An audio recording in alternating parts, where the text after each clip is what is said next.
एक समय की बात है, एक विशाल और समृद्ध राज्य था जिसका नाम था सूर्यवंश। इस राज्य का शासक था राजा विक्रमादित्य, जो अपनी बुद्धिमानी, न्यायप्रियता और साहस के लिए दूर दूर तक प्रसिद्ध था।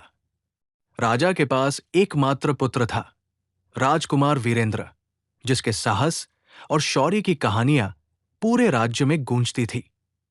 वीरेंद्र न केवल एक कुशल योद्धा था, बल्कि उसका हृदय भी दयालु और नम्र था।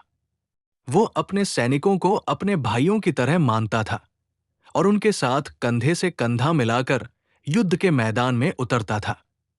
ये कहानी राजकुमार वीरेंद्र और उसके बहादुर सैनिकों की है, जिन्होंने मिलकर एक असंभव सी दिखने वाली चुनौती का सामना किया और अपने राज्य की रक्षा की। सूर्यवंश का राज्य चारों ओर से ऊंचे पर्वतों, घने जंगलों और एक विशाल नदी से घिरा हुआ था। यहाँ के लोग सुखी और समृद्ध थे और राजा विक्रमादित्य का शासन इतना उत्तम था कि पड़ोसी राज्यों में भी उसकी प्रशंसा होती थी।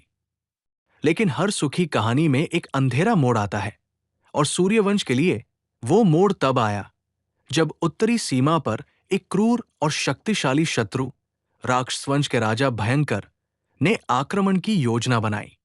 भयंकर एक ऐसा राजा था जिसका नाम सुनकर ही लोग कांप उठते थे।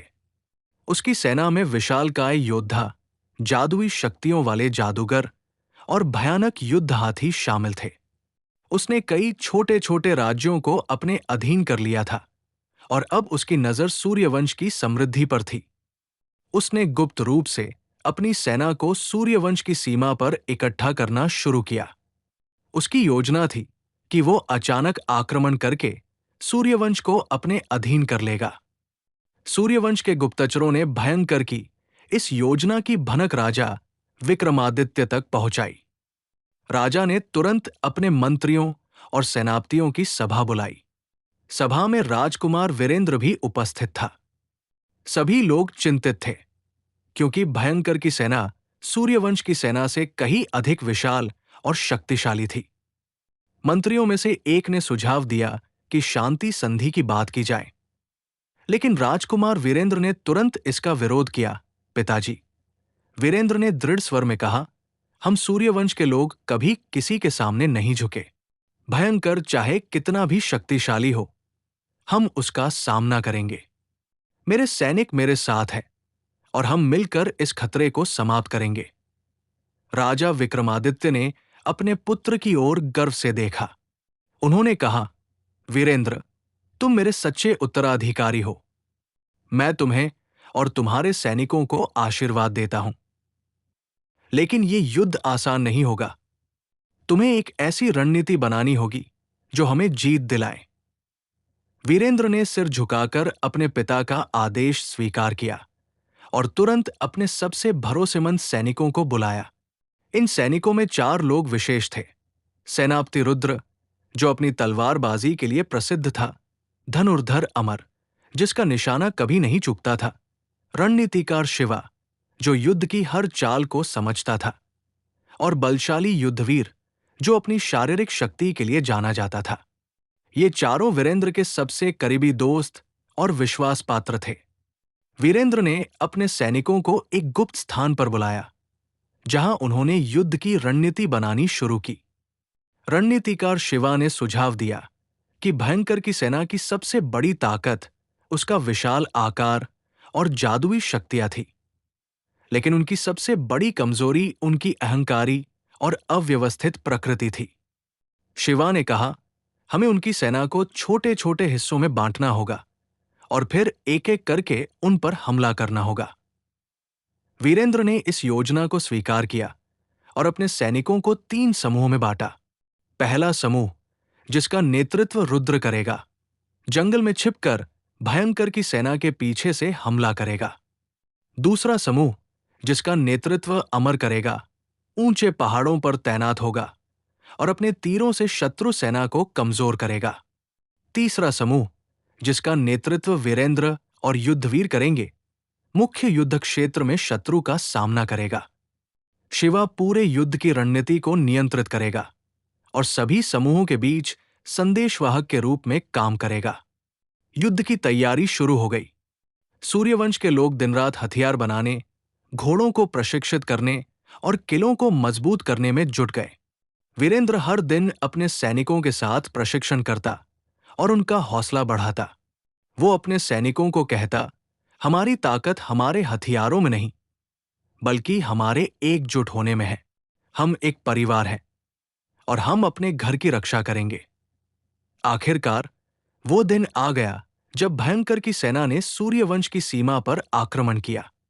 सुबह का सूरज अभी पूरी तरह नहीं उगा था जब भयंकर के युद्ध हाथियों की दहाड़ और उसके सैनिकों की चीख पुकार ने वातावरण को भयावह बना दिया। लेकिन सूर्यवंश की सेना तैयार थी। वीरेंद्र ने अपने सैनिकों को प्रेरित करते हुए कहा, आज हम न केवल अपने राज्य के लिए, बल्कि अपने सम्मान और स्वतंत्रता के लिए लड़ रहे हैं। डरो मत, क्योंकि सूर्यवंश का सूरज कभी नहीं डूबता। युद्ध शुरू हुआ। रुद्र का समूह जंगल में छिपा हुआ था। जैसे ही भयंकर की सेना आगे बढ़ी, रुद्र और उसके सैनिकों ने पीछे से आक्रमण किया। उनकी तलवारें चमक रही थी और वे बिजली की तरह शत्रु सैनिकों पर टूट पड़े। उसी समय अमर और उसके धनुर्धरों ने पहाड़ों से तीरों की बौछार शुरू कर दी। उनके निशाने इतने सटीक थे कि भयंकर की सेना में हड़कंप मच गया। शत्रु सैनिक समझ नहीं पा रहे थे कि हमला कहां से हो रहा है। मुख्य युद्ध क्षेत्र में वीरेंद्र और युद्धवीर ने अपने सैनिकों का नेतृत्व किया। वीरेंद्र की तलवार हर उस शत्रु को काट रही थी जो उसके सामने आता था। युद्धवीर ने अपने विशाल गदे से भयंकर के युद्ध हाथियों को धराशायी करना शुरू किया। लेकिन भयंकर की सेना में शामिल जादूगरों ने अपनी काली शक्तियों का इस्तेमाल शुरू किया। उन्होंने आग की लपटें और जहरीली धुंध छोड़ी, जिससे सूर्यवंश के सैनिकों को मुश्किल होने लगी। शिवा ने तुरंत स्थिति को भांपा। उसने अपने संदेशवाहकों के माध्यम से रुद्र और अमर को नई रणनीति दी। रुद्र का समूह अब जादूगरों को निशाना बनाएगा, जबकि अमर के धनुर्धर भयंकर के मुख्य सेनापतियों पर हमला करेंगे। इस बीच वीरेंद्र और युद्धवीर ने शत्रु सेना के बीच में घुसकर उनके मनोबल को तोड़ना शुरू किया। युद्ध दिन रात चलता रहा। सूर्यवंश के सैनिक थक रहे थे, लेकिन वीरेंद्र का नेतृत्व और उसका उत्साह उन्हें बार बार प्रेरित कर रहा था। आखिरकार तीसरे दिन वीरेंद्र और उसके सैनिकों ने भयंकर की सेना को पूरी तरह घेर लिया। रुद्र ने जादूगरों को परास्त कर दिया और अमर के तीरों ने भयंकर के सेनापतियों को ढेर कर दिया। अब केवल भयंकर बचा था, जो अपने विशाल रथ पर सवार होकर युद्ध क्षेत्र में खड़ा था। वीरेंद्र ने भयंकर को चुनौती दी। भयंकर, तुमने हमारे राज्य पर हमला करके बहुत बड़ी भूल की है। आज तुम्हें अपने कर्मों का फल भोगना होगा। भयंकर हंसा और बोला, नन्हा राजकुमार, तुम मेरे सामने टिक नहीं सकते। मेरी शक्ति तुम्हारी समझ से परे है। लेकिन वीरेंद्र ने उसकी बातों पर ध्यान नहीं दिया। वो अपने घोड़े पर सवार होकर भयंकर की ओर बढ़ा। दोनों के बीच एक भयंकर द्वंद्व शुरू हुआ। भयंकर की तलवार भारी थी, लेकिन वीरेंद्र की चपलता और रणनीति ने उसे हर कदम पर मात दी। आखिरकार एक सटीक प्रहार से वीरेंद्र ने भयंकर की तलवार को उसके हाथ से छुड़ा दिया और उसे घायल कर दिया। भयंकर घुटनों पर गिर पड़ा। उसने क्षमा मांगी, लेकिन वीरेंद्र ने कहा, जो अपने कर्मों से दूसरों को दुख देता है, उसे क्षमा नहीं, बल्कि न्याय मिलता है। इसके बाद वीरेंद्र ने भयंकर को बंदी बना लिया और उसे सूर्यवंश की राजधानी ले जाया गया। युद्ध समाप्त हुआ। सूर्यवंश की जीत हुई। राजा विक्रमादित्य ने अपने पुत्र और उसके बहादुर सैनिकों का भव्य स्वागत किया। पूरे राज्य में उत्सव मनाया गया। वीरेंद्र ने अपने सैनिकों को सम्मानित किया और कहा, ये जीत मेरी नहीं, बल्कि आप सभी की है। हमने एकजुट होकर असंभव को संभव बनाया। इस तरह राजकुमार वीरेंद्र और उसके बहादुर सैनिकों की कहानी सूर्यवंश के इतिहास में स्वर्णिम अक्षरों में लिखी गई। ये कहानी साहस, एकता और निष्ठा की मिसाल बन गई, जो आने वाली पीढ़ियों को प्रेरित करती रही। ऐसी ही कहानी सुनने के लिए चैनल सब्सक्राइब करें।